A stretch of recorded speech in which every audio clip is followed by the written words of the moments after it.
Baik Pak, terima kasih. Kami dari mahasiswa Unitri. Di sini kami dari mata kuliah Kewarganegaraan. Kami ingin menanyai atau mewawancara sedikit karena ada tugas dari mata kuliah tersebut. Di sini mohon maaf, dengan Bapak siapa? Saya Pak Fauzi. Pak Fauzi. Baik, kita langsung saja ke pertanyaannya yang pertama. Di sini kan ada suku di daerah Bromo itu di Kabupaten Malang, namanya suku Tengger. Mereka punya tradisi lemper hasil bumi ke kawah gunung saat perayaan Kasada yang unik. Nah, pertanyaan kami, kalau tradisi Kasada ini jadi makin ramai sama turis yang mau berfoto-foto, gimana caranya kita bisa bantu suku Tengger supaya secara sakral mereka enggak cuma dianggap tontonan, tetapi tetap terasa suci dan terasa penting. Oke. Kenapa kok dibilang unik? Tadi ada kata unik ya? Iya kan? Ya. Pertanyaan gue agak unik. Buat turis itu unik. Kenapa unik? Karena di sana nggak ada. Karena di sana nggak ada apa ya? Saya bilang tradisi mas ya. Tadi ada tradisi kan kayak lemper, lempar apa lagi dan sebagainya itu. Di sana nggak ada, jadi yang unik. Kenapa kok? Jangan ke Tengger misalnya. Kenapa kok banyak suka yang ke Bali? Karena di sana nggak ada yang sebagus Bali. Itu mas. Saya nggak tahu di Belanda gitu ya. Apakah ada pohon pisang gitu ya? Saya pernah ke Singapura, hari ke sana itu nggak pernah nemu namanya pohon pisang juga. Ya karena keunikan itu. Gitu. Di Belanda kayaknya nggak ada gunung deh. Coba cek aja. Kayak gitu. Jadi turis kok datang ke Indonesia melihat hal semacam itu, ingin nonton, ingin foto-foto, itu hal yang wajar buat saya. Justru itu membantu pariwisata kita supaya dikenal oleh banyak orang di sana. Kalau kesakralan, ya udah itu urusannya yang penduduk suku Tengger situ sendiri yang akan menjaga. Tapi kalau menjadikan sebuah tontonan, ya balik lagi ya, kalau pandangan saya karena di sana nggak ada, makanya ini unik, berbeda dari tempat negara mereka berasal seperti itu. Jadi keunikan kayak lain lagi, kayak misalnya wayang, nggak ada mas wayang di sana. Angklung, kalian punya tarian di NTT kan itu apa kain yang macam-macam gitu. Di sana nggak ada. Kesini mereka foto-foto karena apa? Unik. Di sana soalnya nggak ada. Kalau ada di sana ya ngapain kesini kan gitu mas. Logika berpikirnya begitu. Itu. Jadi keunikan itu memang kekayaan yang harus kita jaga ya, bukan kekayaan sumber daya alam. Kalau itu kekayaan budaya yang harus dijaga memang. Yang jaga siapa? Kita jelas, orang Tengger jelas. Nah mereka dengan foto-foto mendokumentasikan itu sebenarnya juga menjaga, menjadi bukti kalau itu punya kita.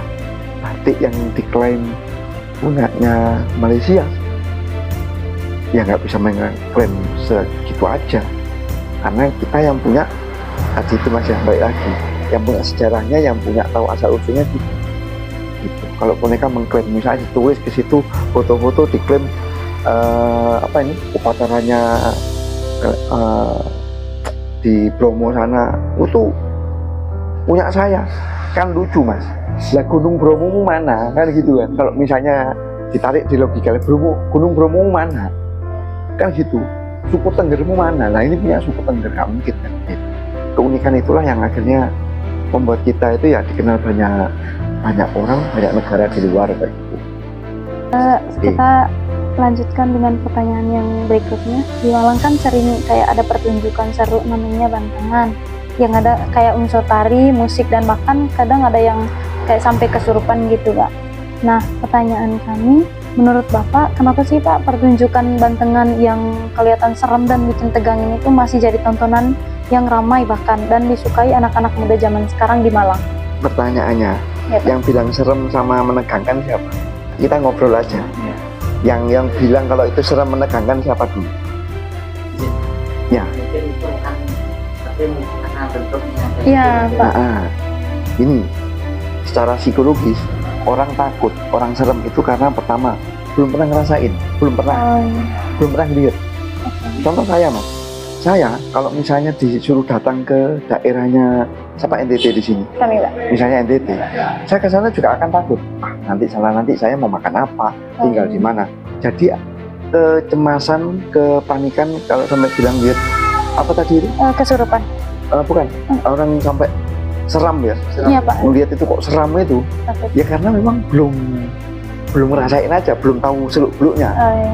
Sehingga kalau misalnya ada orang bilang seram itu mungkin pengetahuannya terkait dengan bandengan itu masih belum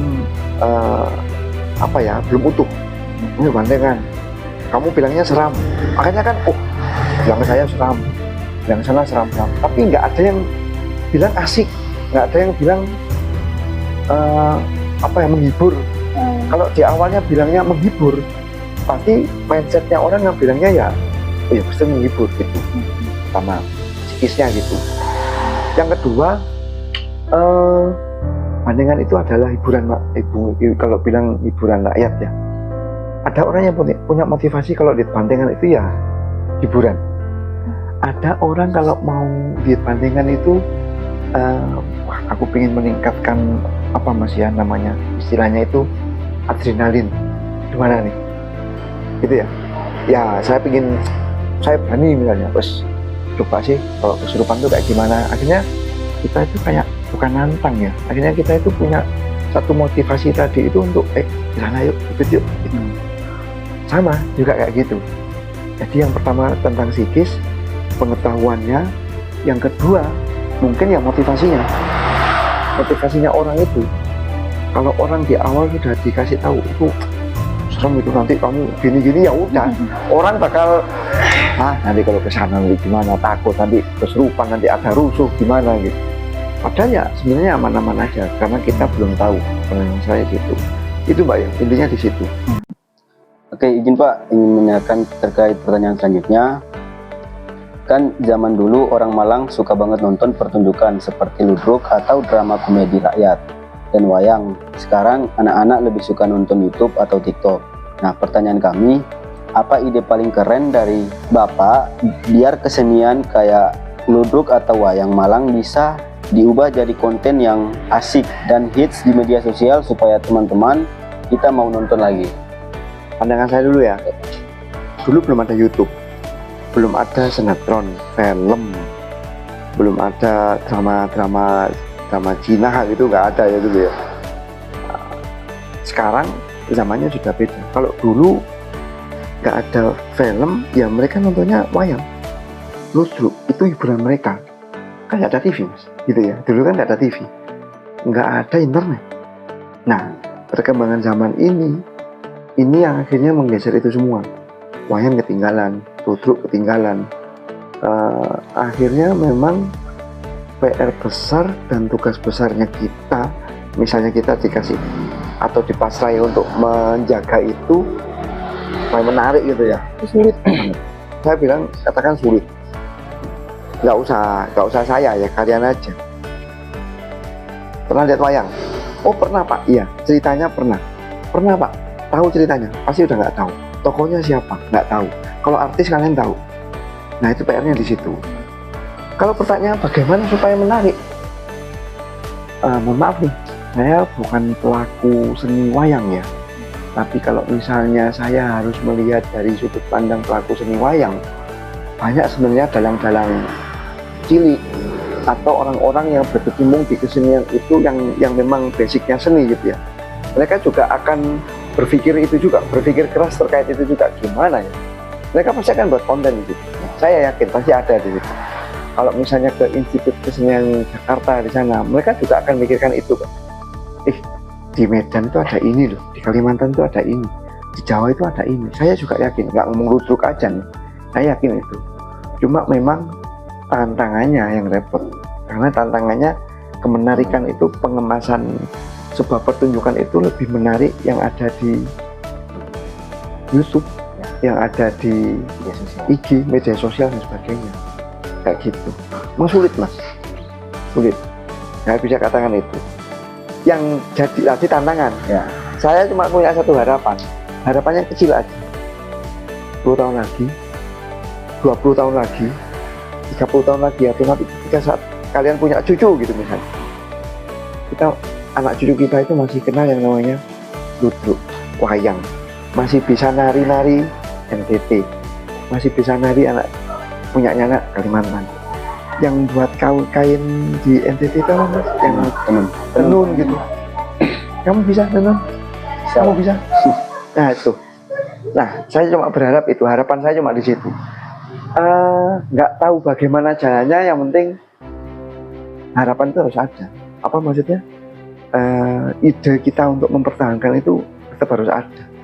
Gitu. Makanya kenapa kok Unitri tiap ada acara ada tarian, menampilkan musik dan sebagainya, ya itu adalah salah satu bentuk menjaga, memelihara, sama melestarikan. Nggak ada yang lain ya, gimana? Parade budaya gitu ya, ya udah. Itu salah satu bentuknya. Supaya nanti dilihat sama anak saya misalnya, ya bawa padang panjang buat apa? Tahu kan? Nah, mereka, iya ya. Nanti anak saya kalau udah besar pasti mikir juga, dulu kayaknya ada tarian itu deh. Sekarang di mana ya? Jangan sampai gitu, harus ada terus. Gitu. Media sosial gunakan. Kalau mau dibilang unik, media sosial gunakan. Jangan sampai konten-konten yang terkait dengan kesenian daerah itu hilang di YouTube. Itu aja, hilang di media sosial. Itu. Ini PR buat memeliharanya aja, melestarikannya aja di situ.